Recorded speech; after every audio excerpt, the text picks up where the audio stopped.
What is going on, YouTube? PPS back here. It is the 15th of August. Coming at you guys live for our YouTube Play of the Day video. A little bit after we just recorded Past the Prop. Hope you guys were able to tune in and check out those plays. We have 4 plays.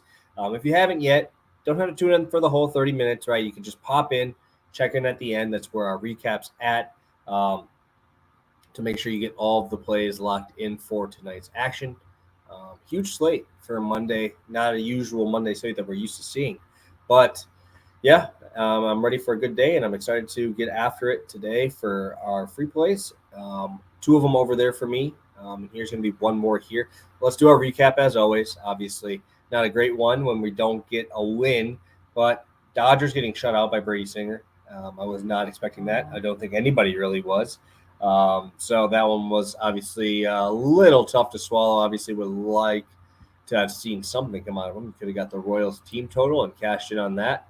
But yeah, I mean, there's not much else I can say about this one in terms of how did that happen. I don't really even know. Good for Brady Singer. Great outing for him. And then the Rangers, obviously it sucks.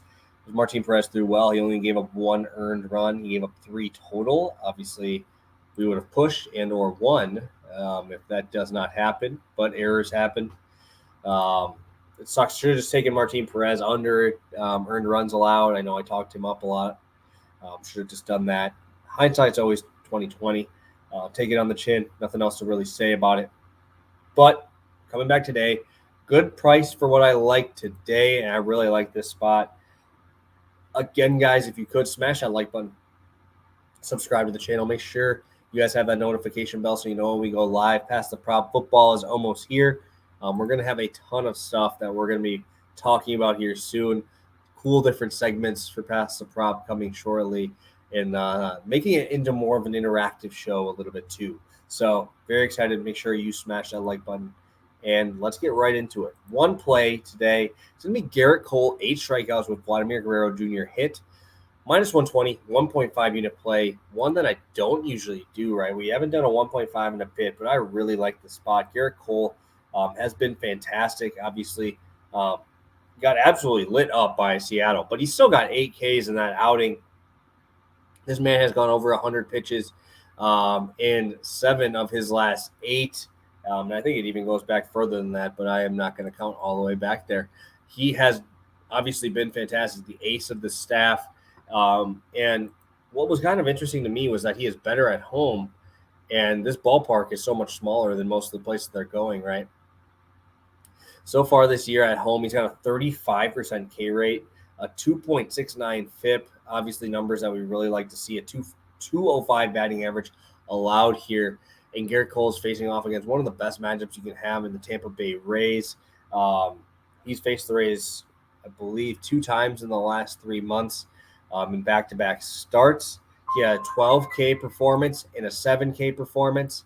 Obviously, the 12K one was pretty spectacular, only going 7 innings there.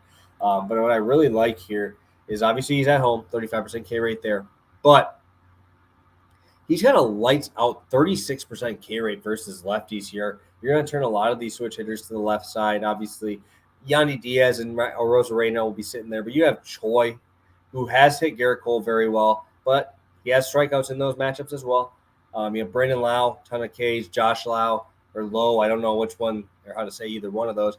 But obviously, he's got a lot of Ks in that swing as well. And Garrett Cole's just been lights out, like I said. There's not much else you can really talk about with this dude because he's been that good. And obviously, I think his normal strikeout line here is 9.5 at plus money. But also, what I like to see here, too, is that Garrett Cole has an outs prop at 18.5, and it's not even that juice to that side, right? So a lot of stuff that we like to see. If he's able to go deep in this game, I think we're going to see one of those vintage Garrett Cole outings where he gets 7 innings, 10 Ks. I think the 9.5 is on the table for sure. But then we go over to Vladdy, right? Vladdy's been fantastic. Obviously, his hit streak fell off 22 games, I believe it was, and it just fell off in his last outing yesterday. And now he's got a great matchup here in Kyle Bradish, and Kyle Bradish is going to be in Toronto today. But against righties this year, 356 batting average with a 604 slugging. Obviously, pretty good numbers for a guy to be hitting off of Vlad Jr. I mean, you go to his baseball Savant page, you're going to see just a ton of red, which means he's very good at that specific thing there. Obviously, his hard hit rate, one of the best in the MLB this year. And also, he's not really having to worry about the walks as much just because Teoscar Hernandez has taken a huge step forward here. Average exit velocity, expected WOBA, expected batting average, expected slugging, hard hit percentage, and max exit velocity all in the top 10 percentile. 53% hard hit rate. I mean, dude, this guy is just absolutely lights out. And let's go to the four-seam fastball, which is what is going to be featured here quite a bit from Bradish. Bradish does bring a pretty good fastball here. He uses a lot, and he gets hit hard very, very often. Against the four-seam fastball this year, you're seeing a 64% hard hit rate from Vladimir Guerrero Jr., only a 17% whiff and a 577 slugging. That's obviously very good numbers to have. And Vladdy, like I said, has been hot. He's been seeing the ball extremely well, and obviously he's going to want to get one back after that hit streak goes away. So love Vladdy, love Garrett Cole tonight, love the matchups. Think that both of these guys are in great spots to perform for us tonight and give us that 1.5 unit winner. So thank you guys so much for tuning in. Make sure you guys are ready for tomorrow. I'll be bringing you another 2 plays tomorrow and an article for Pine Sports. So very excited to break those down for you. Very excited to win this play tonight and come back to you guys with a W. And yeah, let's get after it. And best of luck on your bets tonight. Huge MLB slate tonight. Be smart with your money, guys. And let's cash another ticket. All right, guys. Have a good one. Talk to you soon.